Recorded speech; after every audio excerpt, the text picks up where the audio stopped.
الحمد لله رب العالمين والصلاة والسلام على أشرف الأنبياء والمرسلين وعلى آله وصحبه أجمعين 670 নম্বর হাদিস সুনানে আবু দাউদ আবু মাসউদ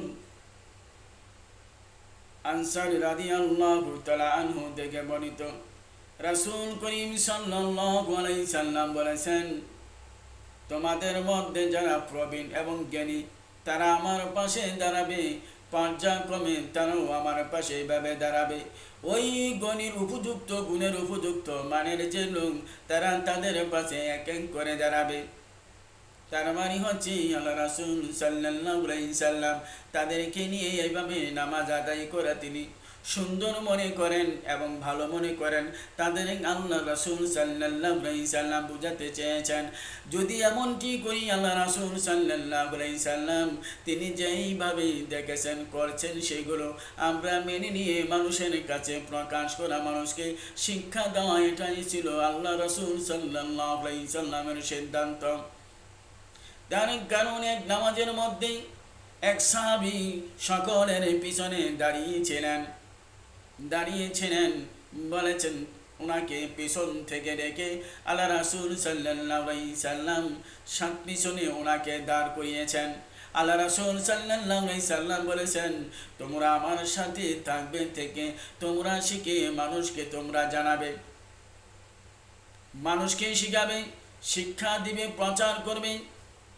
কারণ হচ্ছে যদি জ্ঞানী গুণী লোকেরা দেখেন, দেশে যদি মেট্রিক পাস থাকে আর মাস্টার ডিগ্রি যদি থাকে অনেক অনেক ব্যবধান, তো তারা যদি দূরে থাকে কিভাবে আপনি মানুষকে বুঝাবেন? এরা থাকতে হবে সবাই আগে, যারা শিক্ষিত ভালো আলেম, যারা ভালো ইংরাজি শিক্ষিত বলেন, জেনারেল শিক্ষিত বলেন, আরবিক শিক্ষিত বলেন, তারা কি সবার আগে থাকতে হবে। তার কারণ হচ্ছে মানুষকে শিক্ষার জন্য, তারা পিছনে থাকলে তারা হবে না। এখন কথা হলো, যারা কামিল ডিগ্রি পাস করেছেন আর যারা দাখিল পাস করেছে এক কথা নয়, তারা তাদের নিয়ে অনেক শিক্ষিত, অনেক কিছু ভালো জানে তারা। সেই জন্য আল্লাহ রাসূল সাল্লাল্লাহু আলাইহি সাল্লাম বলেছেন কি, তারা যেন আল্লাহ রাসূল সাল্লাল্লাহু আলাইহি সাল্লামের পাশে থাকে এবং শিক্ষা যেমন আরও কি শিক্ষিত যেটু কাছে গেছে তারা যেন ওইখানে থাকে। তাহলে কি আল্লাহ রাসূল সাল্লাল্লাহু আলাইহি সাল্লাম বলেছেন যে তাহলে সমাজকে সুন্দর রাখা, মানুষকে বোঝানো, অন্ধকার থেকে ডেকে আনা এবং সমাজের মধ্যে কিছু প্রয়োজন যা শিক্ষার করণীয়, কি কি প্রয়োজন, কোন কোন শিক্ষা দিতে হবে, সমাজ কি বলে, সমাজ কি চায়।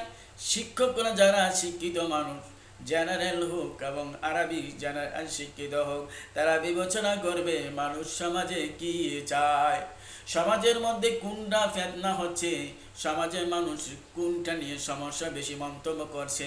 যখন তাদের নলেজে যখন এটা বিবেকে বাধা দেবে, তখন সমাজ প্রতিষ্ঠিত করা সহজ হয়ে যাবে।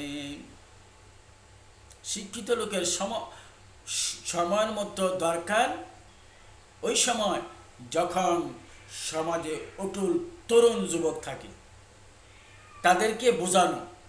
সমাজ একমাত্র ধ্বংস হয় যুবক এবং যুবতীর কারণে, তরুণীদের কারণে। আল্লাহ যদি তাকে হেফাজত করে এবং সাহায্য করে, তার কারণ ওই সময় একটা বিরাট সংকট থাকে যুবক এবং তরুণীরা। আল্লাহ তাআলা যেন আমাদের বোঝার জন্য তৌফিক করে দেয়। আল্লাহ রাসূল সাল্লাল্লাহু আলাইহি সাল্লাম বলেছেন যে যুবক তরুণ কালে যে ইবাদত বন্দেগী করিবে, আল্লাহ তার প্রতি খুশি এবং সন্তুষ্ট হয়ে যায়। এক হাদিসে এসেছে, 7 শ্রেণীর মধ্য থেকে যুবক আল্লাহর আরশের নিচে স্থান পাবে। কোন যুবকের কথা বলা হয়েছে? ওই যুবক, ওই যুবতীর কথা বলা হয়েছে তার যে যৌবনের যে দই শক্তিটা ছিল, অন্যায়কার ব্যবহার করে নাই, দই শক্তিটা অন্যায় পথে যায় নাই। আল্লাহর সন্তুষ্ট করার জন্য সে যখন আল্লাহর পথে হয়ে যায়, আল্লাহ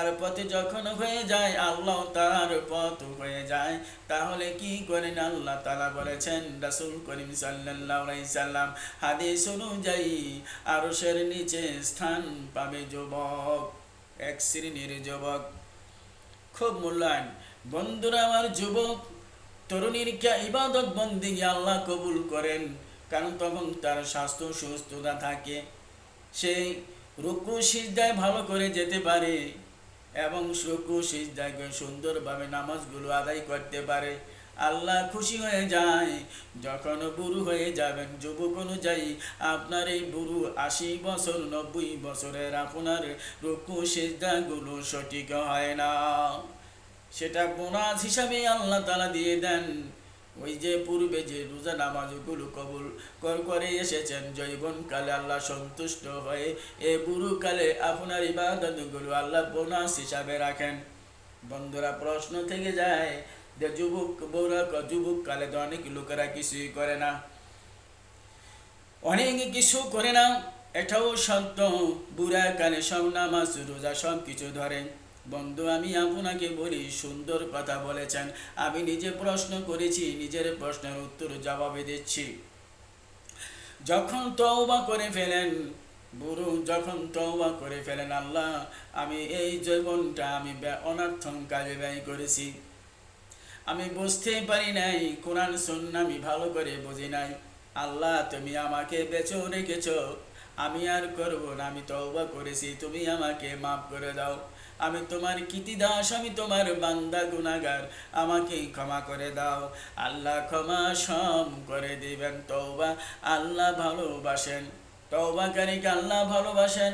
এক হাদিসে এসেছে, আল্লাহ রাসূল সাল্লাল্লাহু আলাইহি সাল্লাম বলেছেন, আমি যখন আল্লাহর কাছে 1 বিঘা চলে যাই, আল্লাহ আমার কাছে 2 বিঘা চলে আসে।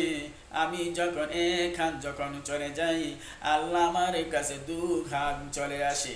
অন্য হাদিসে এসেছে, আল্লাহ যখন আমার প্রতি দৃঢ়ভাবে আসে, আমিও আল্লাহর প্রতি দ্রুত গতিভাবে চলে যাই। এত আল্লাহর কাছে তওবাটা খুবই করণীয়। আমরা যেন তওবা করি আল্লাহর কাছে ভুল হয়ে গেলে। কিন্তু কোনো আলেম, ভালো আলেম যারা জানে, যারা কোরআন হাদিস জানে, আপনার আলেম হতে হলে মাদ্রাসা যেতে হবে না। আপনি আলেম কি মাদ্রাসা যেতে হবে না, আপনার জেনারেলের শিক্ষাতে বলেন, আরবিকে বলেন, আপনার কি জন্য যথেষ্ট। আপনি আরবি বত্র এমন কথা নয়, মাদ্রাসা পড়তে এমন কথা নয়, আপনি জেনারেলের শিক্ষক থেকে আপনি কোরআন হাদিস রিসার্চ গবেষণা করে আপনি আলেম। কোনো কোরআন হাদিসে কোরআনে নাই যে আপনি মাদ্রাসা পড়তে হবে, মাদ্রাসা পড়লে আপনি আলেম, কখনো নাই, এটি ভুল। আল্লাহ তাআলা পছন্দ করেন ওই ব্যক্তিকে, যে ব্যক্তিকে আল্লাহ দিনের পথে মনটা থাকে, আল্লাহ খুশিতে আপনার মনটা মসজিদে টানে দিকে থাকে, আল্লাহ আপনার প্রতি খুশি হয়, মানুষের দুর্ভিক্ষ, মানুষের অভাব, মানুষের কষ্ট অসহায়ের প্রতি আপনার মনটা থাকে, আল্লাহ খুশি হয়ে যায়। আপনার ভিতরে অহংকার থাকলে, তাকাব্বুরি থাকলে, নেবার কখনো আল্লাহ আপনাকে ক্ষমা করবে না, করবে না, করবে না, করবে না। মানুষের হক উপর আঘাত করলে, তার হস্তক্ষেপ করলে। বারাকাল্লাহ।